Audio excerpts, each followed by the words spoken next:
Assalamualaikum warahmatullahi wabarakatuh. Halo teman-teman, aku Dini Moibazaki dari kelas 10E, absen 13.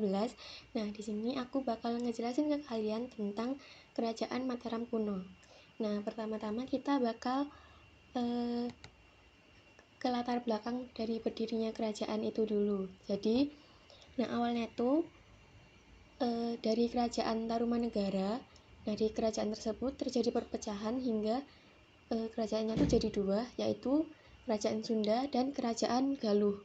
Nah, di dua kerajaan itu tentu terjadi konflik yang menyebabkan Sanjaya sama ibunya itu melarikan diri dari kerajaan Sunda ke lereng Gunung Merapi. Nah, habis dia ngungsi di lereng Gunung Merapi itu, si Sanjaya kemudian membangun kerajaan Mataram kuno atau nama lainnya tuh kerajaan Medang. Nah, terus kerajaan ini tuh berdirinya dari abad ke-8 sampai abad ke-10 di bumi Mataram atau di Jawa Tengah. Nah, Sanjaya tuh di kitab Carita Parahyangan itu tuh diceritakan kalau Sanjaya ini mendirikan Mataram kuno. Nah, habis itu nantinya bakal memerintah kerajaan Sunda dan Galuh setelah raja dari kerajaan tersebut itu meninggal dunia. Jadi habis berdiriin Mataram kuno, dia kemudian memerintah kerajaan Sunda dan Galuh juga. Nah, selanjutnya itu ada raja-raja di Mataram kuno. Yang pertama tentu aja Sanjaya sebagai pendiri Mataram kuno. Lalu dilanjutkan oleh Rakai Panangkaran, yaitu anaknya. Nah, di zamannya Rakai Panangkaran ini agama Hindu sama agama Buddha tuh kayak berjalan harmonis gitu. Pokoknya nggak ada perselisihan gitulah bisa bilang. Nah, tapi setelah Rakai Panangkaran itu wafat ya, terjadi kayak perpecahan gitu yang bikin dinasti Sanjaya atau Wangsa Sanjaya dengan dinasti Sailendra atau Wangsa Sailendra itu berpecah. Jadi kerajaannya tuh jadi dua gitu guys. Nah, yang Wangsa Sanjaya itu tuh ada di agama Hindu, sedangkan Wangsa Sailendra itu ada di agama Buddha. Nah, yang di Wangsa Sanjaya itu ada Rakai Warak, Rakai Garung, Rakai Wuruk, sama Rakai Pikatan. Nah, sementara yang di Wangsa Sailendra itu tuh ada Raja Banu, Raja Indra, Raja Samaratungga, sama Ratu Pramudiawardhani. Nah, kemudian kedua wangsa ini atau kedua dinasti ini akhirnya jadi satu lagi guys, ketika si Rakai Pikatan sama Ratu Pramudiawardhani ini menjalani pernikahan politik sehingga mendapati keturunan, yaitu Rakai Watukura Dyah Balitung. Nah terus di masa kejayaannya itu ada di masa Raja Balitung, yaitu anak dari Rakai Pikatan tadi guys. Nah, di masanya itu pokoknya wilayah Mataram kuno itu membentang luas dari Jawa Tengah sampai Jawa Timur dan Bali.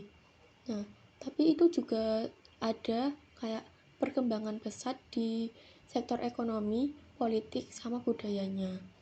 Dan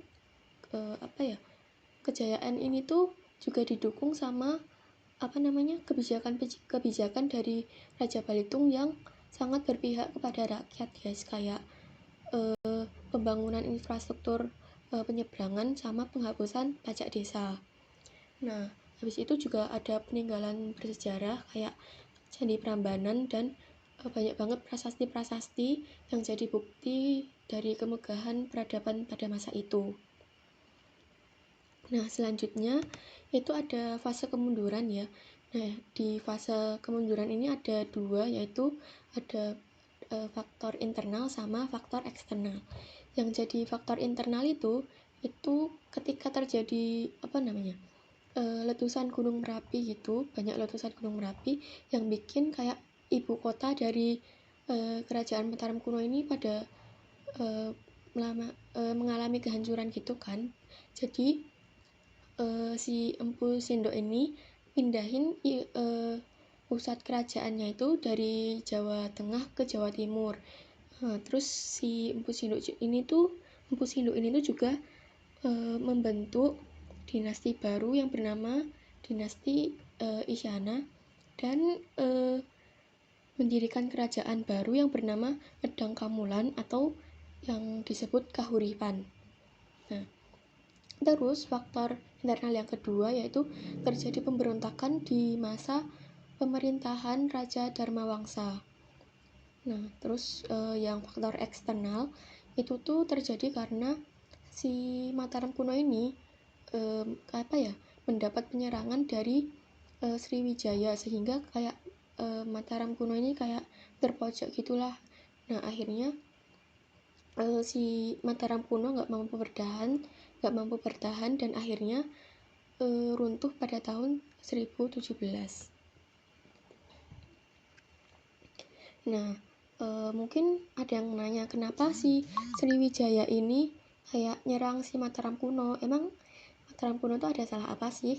Nah, jadi gini, tadi sebelumnya aku kan jelasin kalau Rakai Pikatan sama Ratu Pramodawardhani. Nah, jadi harusnya sebelumnya tuh yang jadi pemimpin tuh bukan mereka, tapi adik dari Ratu Pramodawardhani, yaitu tuh namanya Balaputra Dewa. Jadi adik tiri dari Ratu Pramodawardhani itu tuh harusnya yang mendapat jabatan buat menjadi pemimpin gitulah. Nah, tapi karena si ratunya ini nikah sama Rakai Pikatan, akhirnya yang menjadi pokoknya itu tuh si Balaputra Dewa itu sebenarnya anak dari selir gitulah, sementara Ratu Pramodawardhani ini anak dari permaisuri. Makanya ketika ratunya itu nikah sama Rakai Pikatan, yang jadi raja tuh si Rakai Pikatan, bukan si Balaputra Dewa. Akhirnya si Balaputra Dewa tuh marah dong, kenapa harusnya kan jabatannya tuh ada di aku, kenapa malah dikasih ke dia gitu. Akhirnya si Balaputra Dewa tuh kayak bikin perang saudara dan dia tuh nyerang Ratu Pramodawardhani dan Rakai Pikatan. Nah, tapi akhirnya tuh dia tuh kalah dan dia melarikan diri ke Sriwijaya, hingga akhirnya dia tuh jadi raja di Sriwijaya. Itu sebabnya si Sriwijaya itu nyerang Mataram kuno, guys. Nah, terus abis itu ada peninggalan ya. Jadi peninggalannya tuh ada candi dan prasasti. Yang candi itu ada Candi Bima, Candi Kalasan, Candi Plausan, Candi Prambanan, Candi Sewu, Candi Mendut, Candi Pawon, Candi Puntadewa, Candi Semar, Candi Srikandi, sama Candi Borobudur. Nah, sedangkan prasastinya itu ada Prasasti Canggal, Prasasti Kalasan, Prasasti Mantiasih, Prasasti Klurak, sama Prasasti Ratu Boko. Nah, by the way, tadi cerita kekalahan Balaputra Dewa ini ada di Prasasti Ratu Boko, guys. Nah, selanjutnya ini ada gambar-gambar dari candi sama prasastinya. Ini ada gambar Candi Borobudur, Lausan, sama Prambanan, dan prasastinya ada Canggal, Mantiasih, dan Kalasan. Nah, by the way, aku punya fun fact, guys, tentang Candi Plausan. Jadi di Candi Plausan itu kan ada candi Hindu dan candi Buddha. Itu sebenarnya candinya tuh bentuk dari hadiah. Nah, hadiah dari siapa? Itu hadiah dari Ratu Pramodawardhani sama Rakai Pikatan. Jadi gini, mereka berdua kan beda agama ya, jadi tempat ibadahnya tuh juga beda.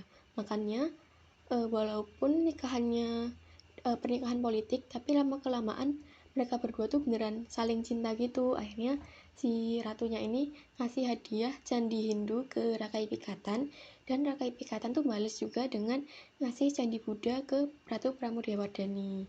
Itu sebabnya di Candi Plausan itu ada candi Hindu dan Buddha. Dan katanya sih ya, candi itu kalau dikunjungin sama pasangan, katanya hubungannya bakal langgeng, katanya. Nah, terus Terus selanjutnya itu ada daftar pustaka, jadi aku ngambil datanya dari sini. Dan selanjutnya, oh iya, aku mau nambahin juga tadi waktu aku bilang kalau kerajaan Mataram kuno itu kan jadi dua kan, dari Wangsa Sanjaya sama Wangsa Sailendra. Nah, itu tuh yang Wangsa Sanjaya itu memerintah di daerah utara, sementara Wangsa Sailendra itu memerintah di daerah selatan. Itu ya.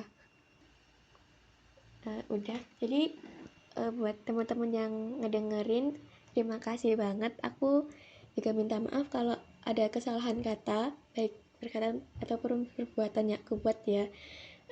Sekian dari saya, terima kasih. Wassalamualaikum warahmatullahi wabarakatuh.